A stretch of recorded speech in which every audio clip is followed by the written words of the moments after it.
En dépit des promesses d'une énergie propre, les émissions mondiales de dioxyde de carbone ne cessent d'augmenter. Depuis des décennies, les scientifiques mettent en garde contre les conséquences dramatiques sur le climat. Selon nos estimations, si nous ne prenons pas de mesures efficaces, le taux de dioxyde de carbone dans l'atmosphère va tripler d'ici la fin du siècle. Il entraînera un réchauffement global d'environ 4 degrés. C'est pratiquement la différence de température entre la dernière glaciation et la période interglaciaire qui a suivi. Pour se faire une idée, cette différence était de 5 degrés. En d'autres termes, si nous continuons ainsi, nous allons provoquer en un siècle un réchauffement climatique qui se produit sur des millénaires. La dernière transition a duré 5000 ans.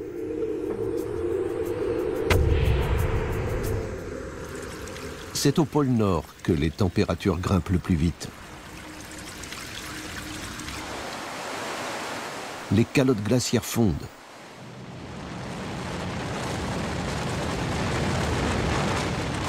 Selon les spécialistes du climat, le niveau des mers devrait s'élever d'1 mètre d'ici la fin du siècle. Une catastrophe que nous aurons nous-mêmes provoquée.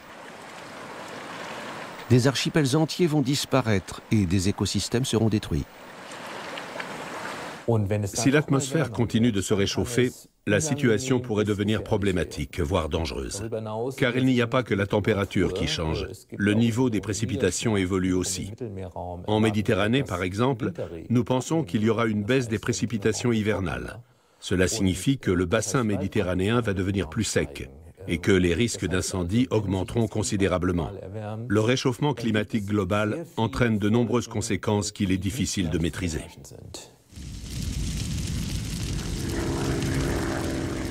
Les prévisions des scientifiques se vérifient déjà aujourd'hui. Les événements climatiques extrêmes se multiplient, sécheresses, pluies torrentielles et ouragans causent d'immenses dégâts. Le changement climatique fait des victimes. La survie de populations entières est menacée. À Bruxelles, derrière les façades du Parlement européen, les politiciens travaillent à trouver des solutions. L'Europe veut faire figure de précurseur en matière de protection du climat. C'est en tout cas la promesse de Günther Oettinger, le commissaire à l'énergie. Le secteur de l'énergie doit pratiquement parvenir à zéro émission.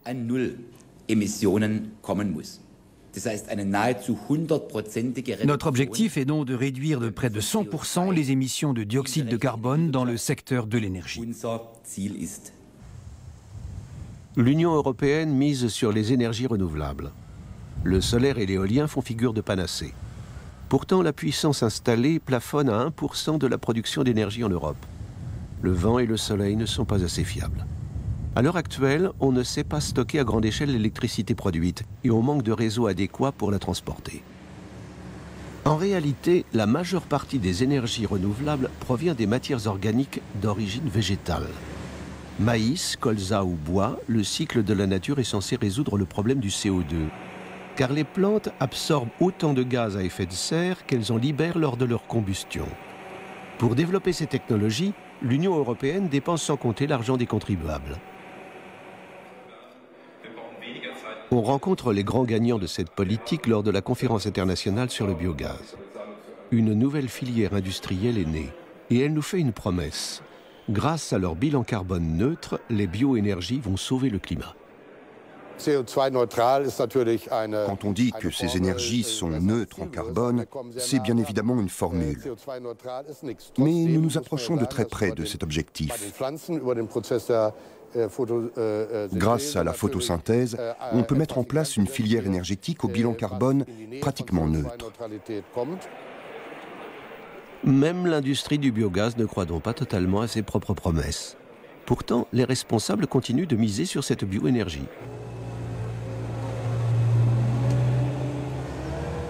La biomasse est désormais une matière première très convoitée. On l'utilise par exemple pour alimenter les usines à biogaz.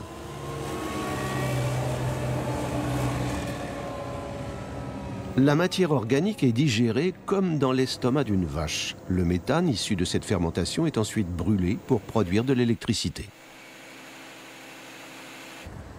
À l'origine, les centrales au biogaz devaient servir à valoriser les déchets de l'agriculture. Sur le papier, le concept est séduisant. Les agriculteurs recyclent les résidus de leur activité pour produire leur propre électricité, voire alimenter les environs. Dieter a été séduit par cette perspective. Malgré les avertissements de ses collègues, il a vendu ses vaches laitières pour investir dans l'installation d'une centrale. J'avais des subventions, une prime énergétique pour la culture du maïs en fonction du nombre d'hectares cultivés. Et puis on avait la rétribution du courant injecté dans le réseau, le bonus pour le lisier, et enfin ici on touchait un bonus d'1 centime d'euro par kilowattheure pour le formaldéhyde. Cet argent facile a également attiré de gros investisseurs. Peu à peu, les producteurs de biogaz ont avalé les petites exploitations agricoles. Aujourd'hui, on est loin du principe de la production locale prévue au départ. Car au lieu des déchets, on utilise surtout du maïs. Et cette star des plantes énergétiques peut parfois venir de très loin. Pour alimenter notre centrale, on consommait environ 120 000 litres de diesel par an. Faites le compte. Pour exploiter les champs, il faut labourer la terre, semer le maïs, pulvériser les engrais et les désherbants, moissonner et assurer le transport de la récolte, l'ensilage et tout le reste. Ça faisait environ 120 000 litres de diesel par an. Rien que le carburant consommé par les 7500 centrales de biogaz allemandes génère déjà 2,5 millions de tonnes de CO2 par an. De toute évidence, les autorités européennes ne prennent pas cette donnée en considération. Ces émissions-là n'entrent pas dans leur bilan carbone. Et ce n'est pas tout. L'état des installations n'est soumis à aucun contrôle. Pourtant, leur étanchéité se détériore avec le temps. On peut le sentir. Tu m'as dit il y a quelques jours que ça sentait très fort le méthane. De temps en temps, on le sent jusque sur la route qui est à 150 mètres d'ici. La centrale n'a jamais été contrôlée. Le méthane qui s'échappe des centrales au biogaz est une véritable catastrophe écologique. Il faut savoir que la plupart des cuves de maturation finissent par présenter des trous invisibles à l'œil nu. Seuls des appareils très sophistiqués sont capables de détecter ces fuites de gaz. Ici, elles apparaissent en rouge. Le méthane est près de 25 fois plus nuisible au climat que le CO2. D'un point de vue purement mathématique, si la fuite excède 4% du méthane produit, ces centrales n'ont plus vraiment de sens au niveau environnemental. C'est pour ça qu'on procède à ces contrôles, pour s'assurer qu'on reste en deçà des 4%. 80% des cuves examinées ne sont pas étanches. Mais la majorité des installations n'est même pas contrôlée car il n'y a aucune obligation légale. De fait, personne ne connaît exactement la quantité totale de méthane qui s'échappe de ces cuves. Pourtant, les centrales au biogaz poussent comme des champignons. La filière a de grandes ambitions. Elle ne veut pas seulement produire de l'électricité, mais aussi alimenter le réseau de gaz naturel. Il s'agit d'un marché qui se développe parallèlement au marché du gaz naturel. À l'avenir, le biogaz sera distribué via le réseau de gaz naturel. L'Europe est assez vaste pour cela. Nous avons un potentiel énorme à l'intérieur de nos frontières, mais également chez nos voisins. Nous allons signer sous peu un partenariat avec la Fédération de Russie. Pour l'instant, on n'en est qu'au pourparlers, mais nous disposons potentiellement de surfaces énormes. Mais en Allemagne, les surfaces exploitables se font déjà rares. Ces dernières années, de précieux biotopes ont été transformés en champs de maïs. C'est le cas des tourbières, qui sont pourtant des pièges naturels à carbone. De plus, ces zones humides ne sont pas adaptées à la culture de plantes énergétiques. Avant de les exploiter, elles doivent être drainées. L'entreprise est coûteuse, mais obligatoire si on ne veut pas que les champs se transforment en étendues de boue stérile.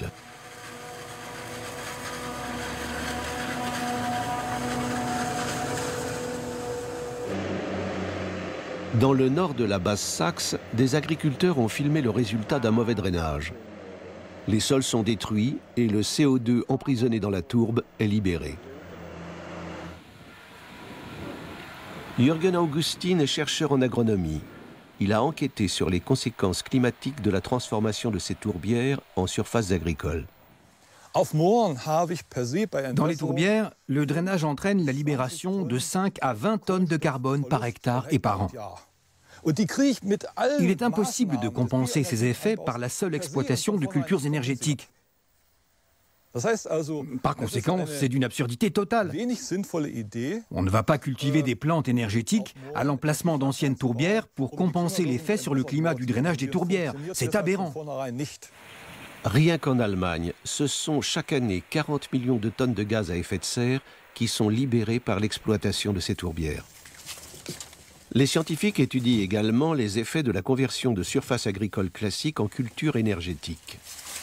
Ils ont démontré que l'épandage massif d'engrais et de pesticides produit davantage de gaz à effet de serre que les plantes cultivées n'en absorbent dans l'atmosphère. Ces données sont elles aussi balayées d'un revers de la main par les autorités européennes. L'énergie tirée de la biomasse reste considérée comme une énergie propre. Et c'est pourquoi les cultures énergétiques continuent de gagner du terrain. Des éleveurs laitiers comme Ottmar Hilschmann manquent déjà de terre pour cultiver du fourrage. Le prix des locations de terres agricoles a triplé en l'espace de quelques années. Pour les paysans locaux, ces terres sont devenues inabordables. Les végétaux qui servaient auparavant à nourrir nos vaches sont aujourd'hui brûlés pour produire de l'électricité.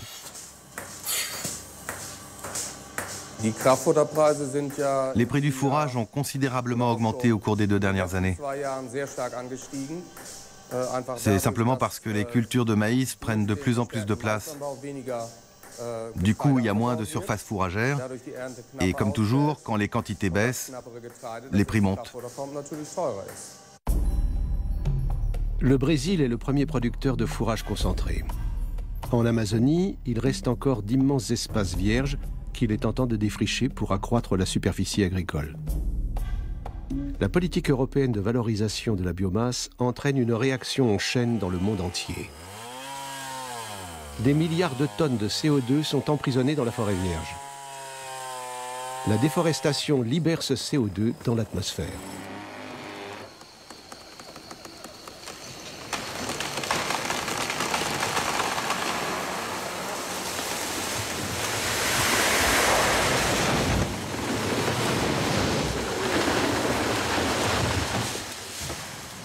Les arbres qui ne sont pas utilisés par l'industrie du bois sont simplement brûlés sur place.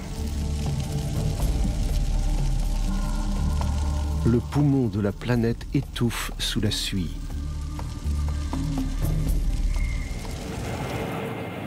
Les surfaces défrichées deviennent des monocultures. L'Europe importe de plus en plus de maïs brésilien pour compenser la perte de ses cultures agricoles classiques.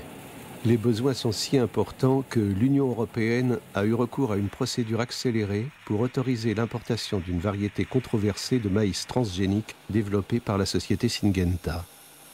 Et ce, malgré les craintes liées aux OGM. Le gouvernement brésilien sacrifie ses parcelles de forêt à l'extension des cultures, car le pays veut devenir le premier exportateur mondial de denrées agricoles. Les négociants en fourrage et les grands producteurs agricoles sont les premiers à profiter de l'assouplissement du code forestier. La région est entre les mains du groupe André McGee. Nous avons voulu savoir si cette entreprise avait pris des mesures pour la protection du climat. Notre demande écrite est restée sans réponse. Nous n'avons pas obtenu d'interview. Pour en savoir plus, nous nous sommes adressés aux autorités locales. Sobre o resumo do município. Le secrétaire local de l'agriculture et de l'environnement nous montre les brochures publicitaires destinées à promouvoir la région.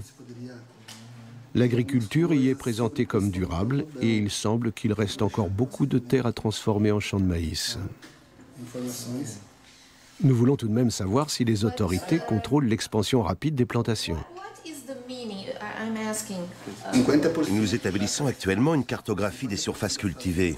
50% des surfaces des exploitations agricoles ont déjà été cadastrées.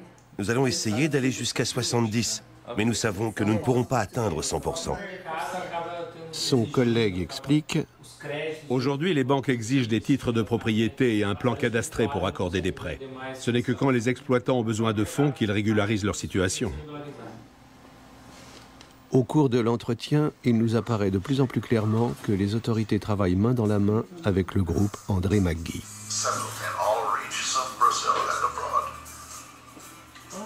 On nous montre même une publicité qui vante les performances du groupe. Nous y apprenons que grâce aux milliers d'hectares cultivés, il produit chaque année 400 000 tonnes de soja et 300 000 de maïs, et que son principal débouché, c'est l'Europe. Nos besoins croissants en culture énergétique entraînent un défrichement massif de la forêt amazonienne. C'est ce qu'on appelle le changement indirect d'affectation des sols ou facteur ILUC, pour Indirect Land Use Change. Ce facteur devrait normalement entrer dans le calcul du bilan des bioénergies. Or, l'Union européenne n'a cessé de repousser le problème. Tous les intervenants du secteur savaient depuis longtemps que la Commission allait devoir étudier la question afin de mesurer l'impact du facteur ILUC et, le cas échéant, prendre les mesures qui s'imposent. Pourtant, ces études existent. L'Union européenne a déjà lancé des études sur le changement indirect d'affectation des sols liés à la culture de plantes énergétiques, ici par exemple, à Bornéo, en Indonésie. Nordine est membre des Amis de la Terre, un réseau mondial pour la protection de l'environnement. Il a filmé le déboisement massif de la patrie de ses ancêtres. Il tient un compte rigoureux des surfaces de forêt tropicale converties en plantations. Ici, on produit de l'huile de palme, une autre source de biomasse, pour alimenter la transition énergétique sans CO2 en Europe.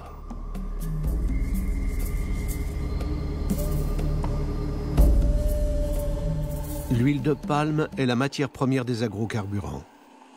Ces plantations détruisent la forêt vierge sans aucune considération environnementale. Comme au Brésil, il s'agit d'exploiter aussi vite que possible le maximum de terre. Près de la moitié de la forêt vierge de Bornéo a déjà été rasée pour permettre la culture de palmiers. Quand les organisations de protection de l'environnement ont révélé l'ampleur de cette catastrophe écologique, les grands producteurs et l'Union européenne ont brandi le label du développement durable. Pour que les exploitants obtiennent cette certification, leurs palmiers ne doivent pas être cultivés sur des parcelles déboisées après 2009.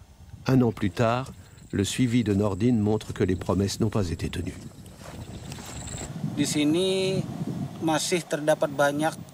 Ici, on voit énormément de parcelles de forêts vierges défrichées et des orang-outans qui errent parce qu'ils viennent de perdre leur habitat.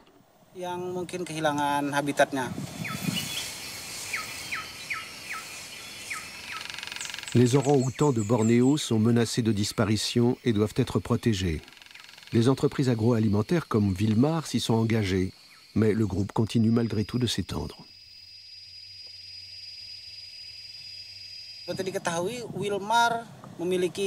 La plupart des terres de la société Wilmar et de ses filiales se trouvent au milieu de la forêt tropicale. Souvent, ils n'ont pas d'autorisation d'exploitation pour ces concessions, mais ils défrichent quand même la forêt pour planter des palmeraies. Le changement d'affectation des sols détruit aussi les moyens de subsistance des indigènes de la forêt de Bornéo. Aujourd'hui, ils doivent travailler comme journaliers dans les plantations. Nous avons toujours vécu ici. La forêt appartenait à tout le monde. Mais les investisseurs sont arrivés et ils ont planté des palmiers à huile. Le gouvernement n'a rien fait pour les en empêcher. La monoculture du palmier dévaste la forêt et oblige à défricher de nouvelles parcelles pour les cultures vivrières. L'huile de palme est très demandée dans l'industrie alimentaire et depuis qu'elle est aussi utilisée comme agrocarburant, la demande a explosé. L'étude européenne a conclu qu'en tenant compte du facteur ILUC, les agrocombustibles étaient plus nuisibles au climat que le pétrole et le charbon. À Bruxelles, cette conclusion n'a manifestement pas plu. L'étude a d'abord été enterrée, mais les ONG environnementales indonésiennes ont alerté leurs homologues européennes. La Commission européenne ne souhaitait pas publier les résultats de l'étude, financée par les deniers publics. Nous avons poursuivi la commission en justice pour obtenir des informations et nous avons réussi à mettre la main sur des échanges de mails très intéressants au sujet des agrocarburants. Manifestement, la commission cherchait à dissimuler le fait qu'ils pouvaient être pires que les carburants fossiles pour le climat. J'ai ici une lettre très instructive envoyée en interne. La personne dit clairement à ses collègues que toute législation incluant l'ILUC serait fatale à la filière. Une fois le facteur ILUC pris en compte, le mensonge d'une énergie propre aurait éclaté au grand jour. Au départ, cette politique n'a pas été mise en place pour sauver le climat, mais pour bénéficier à l'industrie. Ils se sont simplement servis de cette caution environnementale pour faire croire que les agrocarburants c'était formidable, que nous allions sauver le climat. Quand nous avons pu démontrer que c'était le contraire, c'est devenu un problème pour les décisionnaires. Ils ont tenté de dissimuler la chose, ils ne voulaient pas qu'on sache que leur agrocarburant n'était pas bon pour le climat. Que devient donc la promesse de fournir une énergie propre? Malgré les preuves accablantes, la Commission européenne s'acharne à soutenir la filière des agrocarburants. Bien sûr, nous n'allons pas fermer les usines dès demain. Mais nous envoyons un signal très fort. Les agrocarburants ont un rôle à jouer dans l'avenir de l'Europe. Mais ils devront être véritablement durables. Le signal est donné dès maintenant. À partir de 2020, il n'y aura plus de subventions. L'annonce de l'arrêt des subventions à l'horizon 2020 n'a fait qu'augmenter la production. La filière peut encore rapporter gros. Pour apaiser les critiques, on fait de nouvelles promesses, au moins pour les agrocarburants. Le plan climat de l'Union européenne prévoit de faire passer la part des énergies renouvelables à 20%.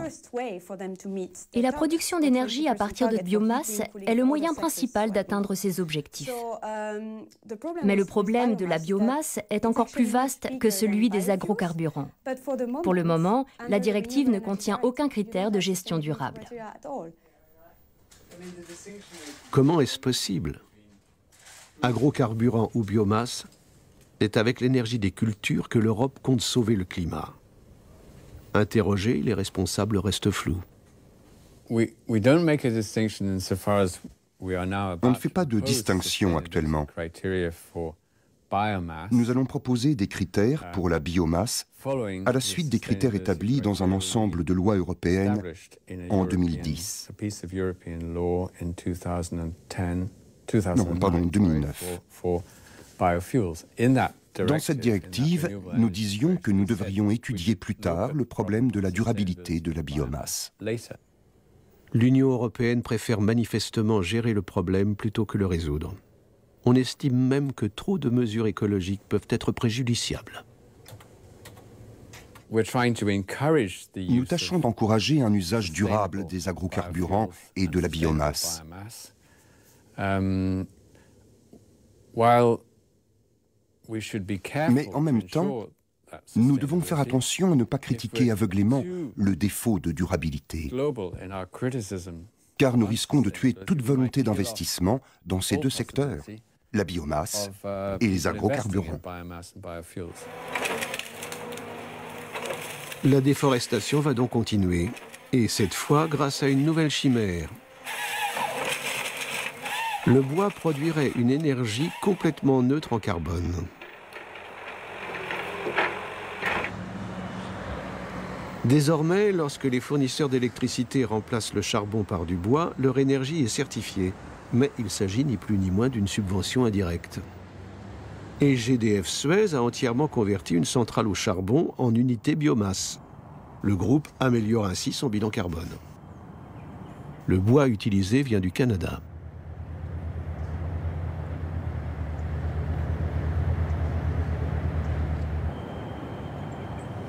On brûle ici chaque année 800 000 tonnes de granulés de bois. GDF Suez n'est pas le seul à le faire. Tous les grands groupes énergétiques se lancent dans cette technologie. La demande explose et en Europe, on brûlera bientôt 35 millions de tonnes de bois par an.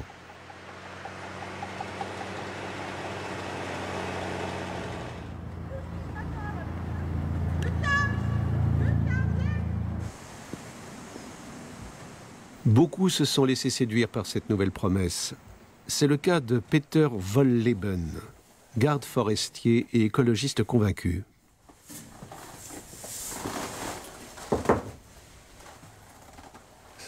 Je voulais que ma maison ait une empreinte carbone neutre. J'ai choisi mon fournisseur d'électricité avec Greenpeace, et puis je me suis dit qu'avec une chaudière à granulés en plus, je pourrais me chauffer sans nuire au climat. Pendant l'installation, je me suis mis à faire des recherches pour écrire un livre sur le sujet, parce que je trouvais ça formidable. Peu à peu, je me suis rendu compte que ça ne l'était pas tant que ça. C'était dommage, ma chaudière à pellets était déjà installée. Mais je sais maintenant que ce type de chauffage ne vaut pas tellement mieux qu'un système au fioul. Peter Wohlleben a investi 14 000 € dans sa chaudière à granulés de bois pour rien, car ses recherches lui ont permis de mieux comprendre le rôle de la forêt dans le cycle du carbone. Cet arbre-là, par exemple, on peut estimer qu'il stocke environ 15 tonnes de dioxyde de carbone. Quand les arbres se décomposent, la moitié du carbone qu'ils contiennent va dans le sol et s'y accumule sous forme d'humus. Au bout de millions d'années, cette matière végétale va se transformer en charbon. Lorsque l'on déboise, de grandes quantités de carbone contenues dans le sol sont brutalement libérées dans l'atmosphère sous forme de CO2. Quand on effectue une coupe franche dans une forêt, il faut 500 ans pour que le cycle du carbone fasse son œuvre, que le sol reconstitue son stock de carbone. Quand on abat une forêt, cela représente environ 20 000 tonnes de CO2 libérées par kilomètre carré. En d'autres termes, la forêt peut mettre jusqu'à 500 ans pour absorber de nouveau le CO2 libéré par les centrales biomasse. C'est de la poudre aux yeux. On sait que les granulés de bois émettent autant de CO2 que le pétrole ou le charbon. On ne fait que transférer le problème d'une source d'énergie à une autre. Seulement l'avantage, c'est que les politiques voient le bois comme une source neutre en carbone, alors qu'il n'en est rien. Mais leur équation est bancale. Et du coup, aujourd'hui, une centrale au charbon peut être considérée comme propre alors qu'elle ne l'est pas. L'énergie propre produite à partir de la biomasse est donc un leurre.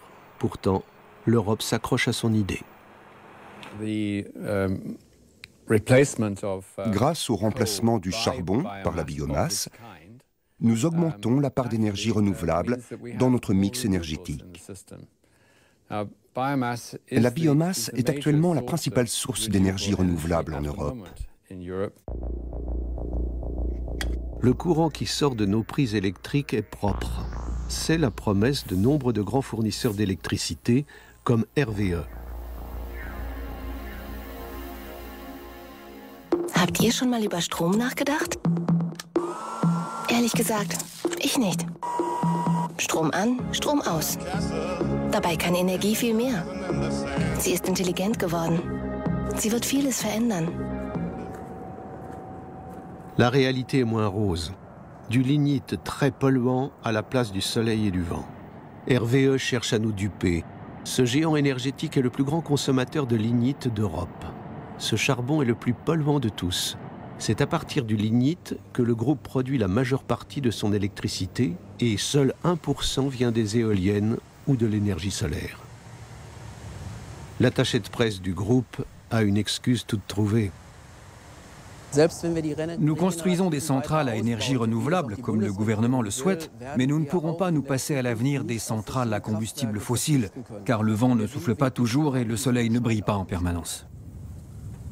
Pour l'avenir, RWE mise donc avant tout sur les combustibles fossiles. Ce sont les sources d'énergie les plus importantes en Europe, et de loin. Le lignite est l'une des moins coûteuses. C'est une affaire rentable. RWE exporte aussi son électricité en France. Et le groupe continue de construire des centrales. Les défenseurs de l'environnement critiquent cette absurdité écologique qui ne correspond pas aux objectifs de l'Union européenne. C'est incompatible avec l'objectif fixé qui est d'atteindre 100% d'énergie renouvelable à l'horizon 2050. On ne peut pas à la fois construire des centrales qui ont une durée de vie de 40 à 60 ans et croire qu'on pourra sortir des énergies fossiles d'ici à 2050.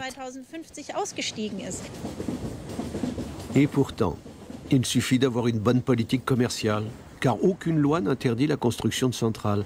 L'Allemagne reste ainsi le premier producteur mondial de lignite.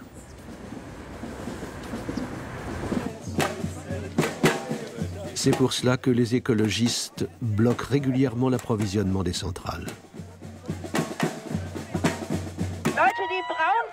Le lignite est la source d'énergie la plus polluante qui soit. Pire encore, elle n'est pas seulement très polluante, elle est aussi inefficace.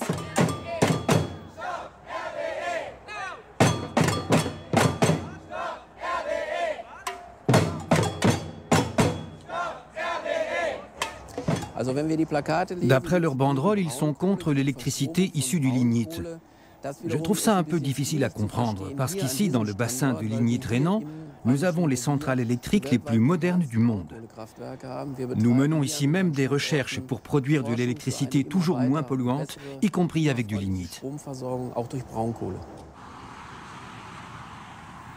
L'industrie tente de sauver son commerce polluant. Pour verdir le lignite, elle a trouvé une nouvelle solution miracle, le CSC, c'est-à-dire le captage et le stockage du CO2. Cette technologie doit permettre d'emprisonner sous terre les gaz nuisibles à l'environnement. Nous cherchons à développer une technologie de captage du CO2 qui soit aussi efficace et aussi peu énergivore que possible.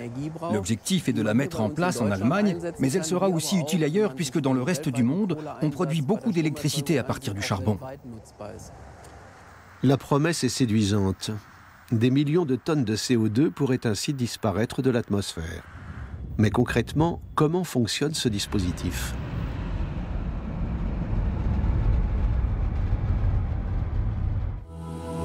L'idée est de capter le dioxyde de carbone dans les fumées des centrales et de le liquéfier sous haute pression. Ce concentré de CO2 sera ensuite injecté dans des couches rocheuses profondes où il sera emprisonné pour toujours. À l'heure actuelle, il n'y a sur le continent européen qu'un seul puits de carbone. Ici, sous la terre, on a séquestré 60 000 tonnes de CO2 dans un but scientifique. Est-ce une solution à long terme capable de résoudre notre problème? C'est ce qu'étudient les scientifiques dans cette installation pilote de l'Est de l'Allemagne, financée par l'Union européenne. On ne peut garantir une sécurité à 100%. C'est une technologie comme une autre, et dans toute technologie humaine, il y a toujours une part d'incertitude. Nous ne savons donc pas ce que nous laissons aux générations futures, et ce dispositif consomme beaucoup d'énergie. Pour séquestrer le CO2 émis par 3 centrales, on a besoin de toute l'énergie produite par une 4e centrale. Dans l'état actuel de nos connaissances, c'est une technologie dont l'application reste très gourmande en énergie.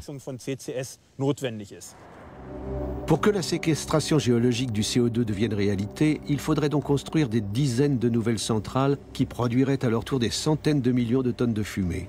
Faire brûler du charbon pour sauver le climat, quelle innovation! Même Vattenfall, le géant de l'électricité suédois, ne semble plus croire à l'électricité propre issue du charbon. Notre projet pilote n'est malheureusement pas concluant. À vrai dire, les autres sites pilotes européens ne semblent pas mieux lotis. Cette technologie soulève des difficultés importantes et aucun projet n'a avancé comme il était prévu au départ. D'un autre côté, les problèmes ne sont toujours pas résolus. Les émissions de CO2 continuent d'augmenter. Il y a eu un petit infléchissement suite à la crise économique, mais nous sommes loin d'atteindre l'objectif des 2 degrés de réchauffement fixé par l'Europe. Nous ne suivons pas une courbe d'apprentissage pour les émissions de CO2. La situation reste la même. Les politiques n'ont manifestement rien retenu des expériences peu satisfaisantes de la filière et continuent d'encourager cette solution.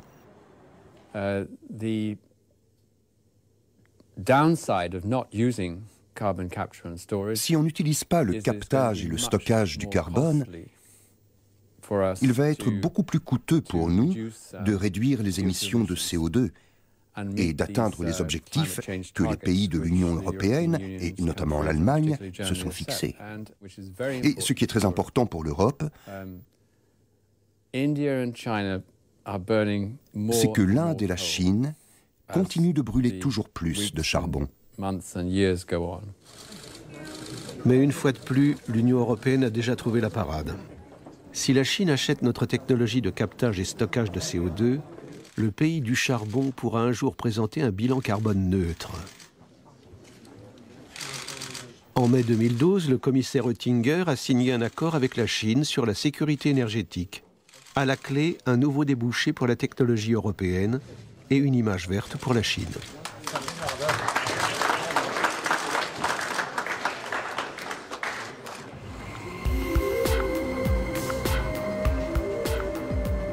L'économie chinoise se développe à un rythme effréné. Si elle misait sur des énergies propres, ce serait un progrès significatif pour la planète. Mais pour exporter des produits, ils doivent être peu coûteux. Et pour cela, il faut de l'énergie bon marché. Les belles façades de Shanghai sont éclairées au charbon.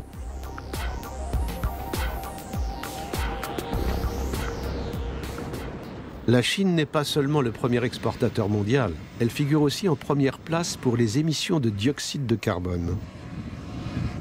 C'est loin de Pékin et de Shanghai, à la frontière de la Mongolie intérieure, qu'on produit de l'électricité pour tout le pays. Les mines de charbon sont situées à quelques kilomètres de là, dans les montagnes.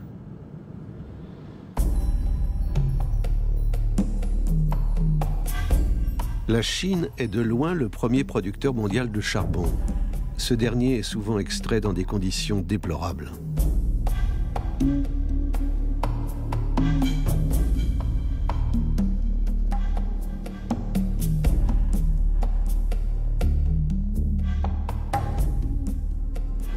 Le nombre de décès dus à des accidents de mine est plus important que partout ailleurs dans le monde.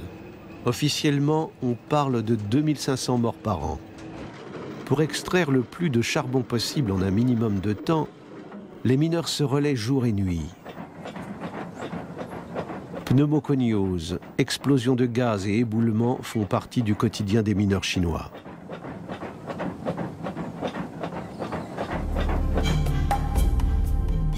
Dans ces mines surexploitées, la catastrophe n'est jamais loin. Lorsque les poussières de charbon entrent en contact avec l'oxygène, elles s'enflamment spontanément. Le feu se répand en un éclair dans les galeries et il est impossible de l'éteindre.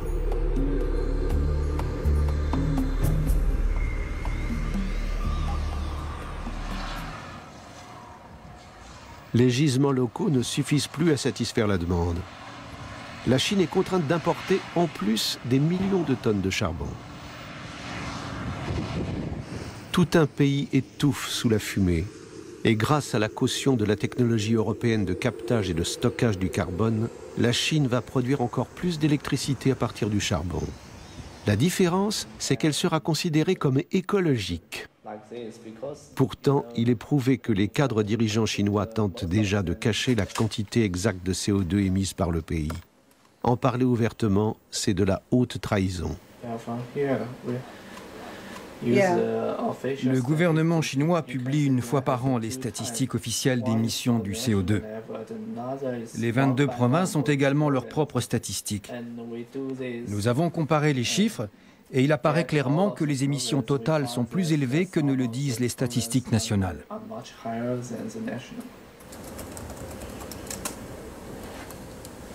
L'étude a prouvé qu'environ 1,4 milliard de tonnes de CO2 sont dissimulées. C'est davantage que les émissions totalisées par la France et l'Allemagne. Il est peu probable que la technologie du CSC, le captage et stockage, arrange les choses. Ce scientifique chinois craint même que la situation n'empire. Cette technologie comporte un risque potentiel. Si on capte du dioxyde de carbone émis par l'industrie et qu'on le séquestre dans le sol, cela peut engendrer des tremblements de terre. Il est aussi possible qu'on libère accidentellement le CO2 qui a déjà été capté et enterré. Des chercheurs français et américains sont arrivés à des conclusions similaires. Pourtant, la Chine continue d'augmenter sa capacité de production. Plus de 350 centrales sont en construction. La vertueuse Europe continue, elle aussi, de miser sur le charbon. comme dans le nord de l'Allemagne, à Morbourg, près de Hambourg.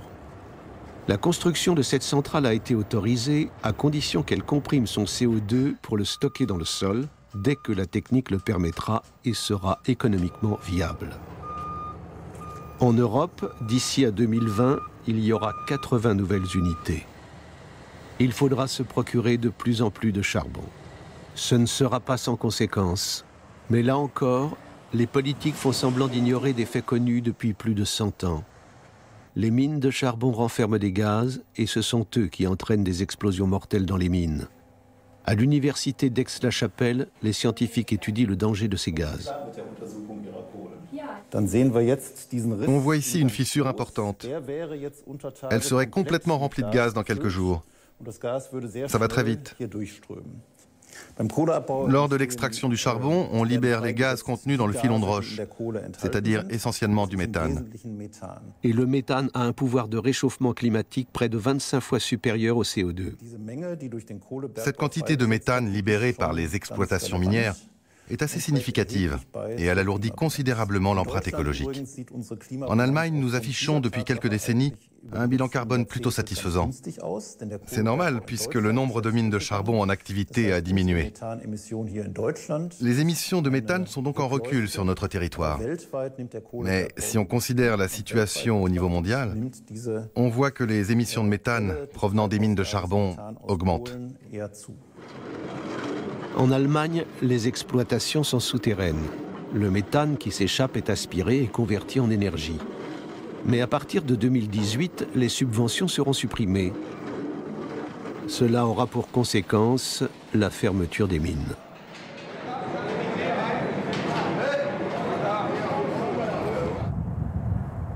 Comme pour les agrocarburants, le problème va se déplacer.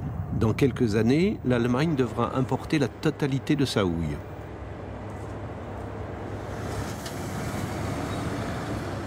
Pour assurer l'avenir de l'énergie au charbon, l'Union européenne a déjà conclu un accord commercial avec des pays producteurs comme la Colombie. On simplifie ainsi l'accès des investisseurs à la matière première si convoitée, un marché très rentable. La Colombie possède l'une des plus grandes mines de charbon à ciel ouvert du monde.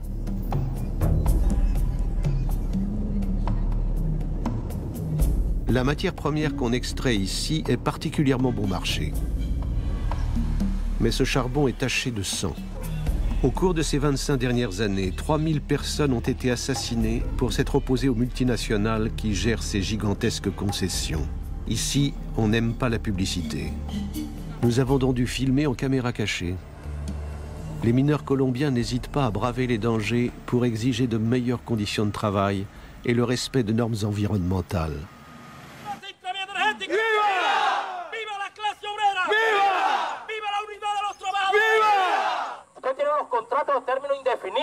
Les multinationales nous font toujours de belles promesses, mais elles ne les tiennent jamais. Les mineurs savent que leur vie est en jeu, car là où on exploite le charbon, il y a des gaz dangereux.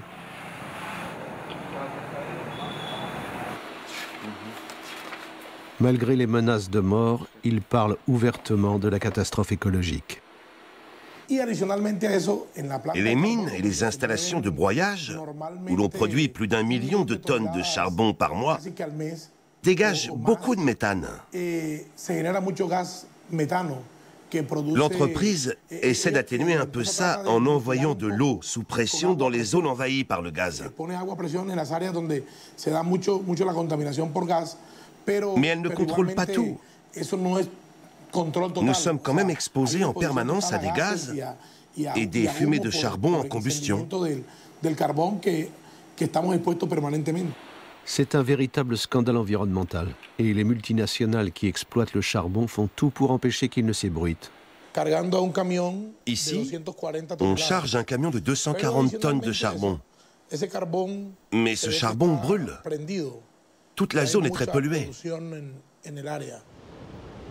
Les énormes quantités de CO2 libérées lors de ces incendies ne figurent dans aucune statistique.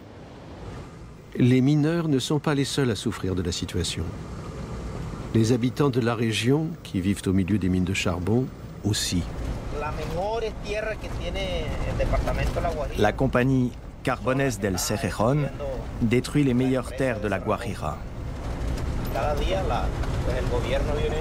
Le gouvernement accorde des permis pour exploiter ces ressources sans consulter les communautés indigènes qui vivent ici. Les habitants sont à la merci des puissantes multinationales.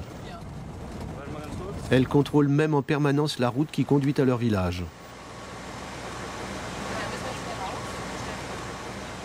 Pour empêcher qu'on nuise à leur entreprise, elles ne laissent rien au hasard. Il a été impossible d'obtenir l'autorisation de filmer. Le monde ne doit pas voir ces images.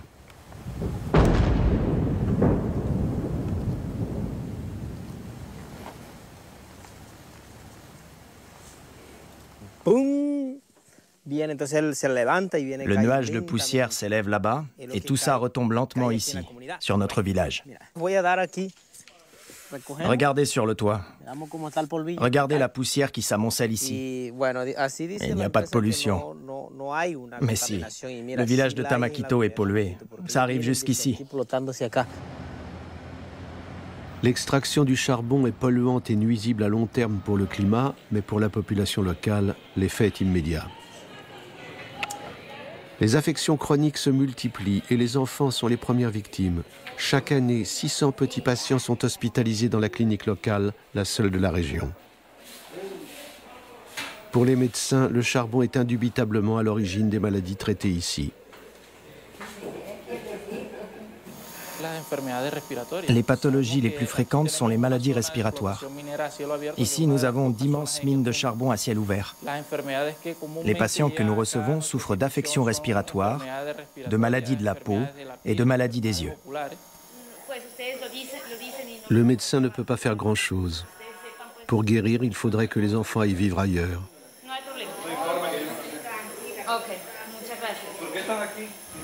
Or, la santé de la population intéresse manifestement peu les grands groupes. Ce qui compte, ce sont les contrats avec l'Europe. Les excavatrices s'enfoncent toujours plus dans les profondeurs de la terre pour en extraire le charbon, et tant pis pour le climat. Les terrils s'amoncellent tout près des villages au point de les engloutir. C'est précisément le but. Au pays du charbon, l'homme gêne. La pollution de l'air doit désormais être mesurée, mais le danger demeure. Les gens de la colline s'occupaient de l'entretien des puits artisanaux. Deux frères sont venus déboucher un des puits. Il était profond et il y avait un iguane dedans. Il fallait donc le faire sortir, mais il ne bougeait pas. Il était déjà mort. L'un des frères est tombé dans le puits. Il a respiré le gaz carbonique et il est mort sur le coup.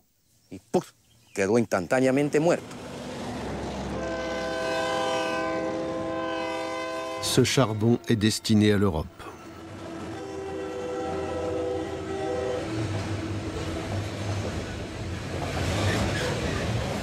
Le consommateur finance ce commerce mortel par le biais de sa facture d'électricité. Pour les grands groupes, peu importe d'où vient la matière première, pourvu qu'elle soit bon marché. Et peu importe si son extraction contribue à polluer la planète.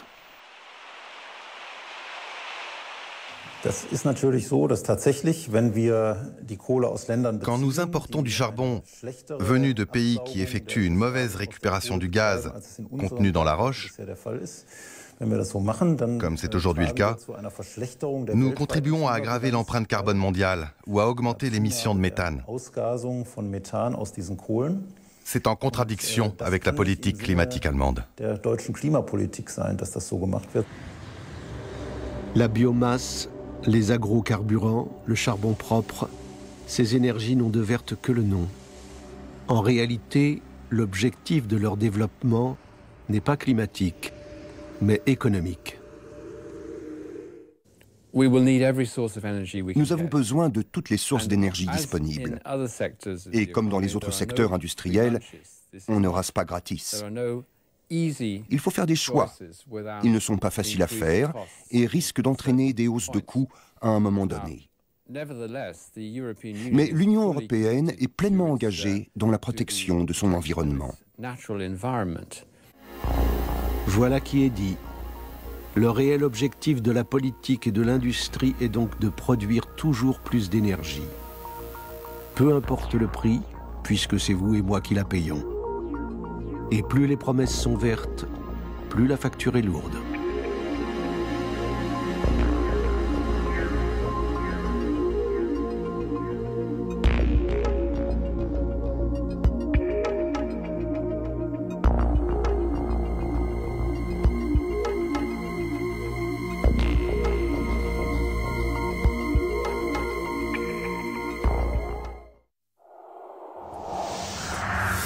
Le protocole de Kyoto prévoyait une baisse de 5% des émissions de CO2. Or, elles ont grimpé de 40%. Enquête sur un échec à suivre. Le sable est une mine d'or. Le pillage du sable touche tous les pays, tous les continents. Une précieuse ressource qui pourrait bien nous filer entre les doigts.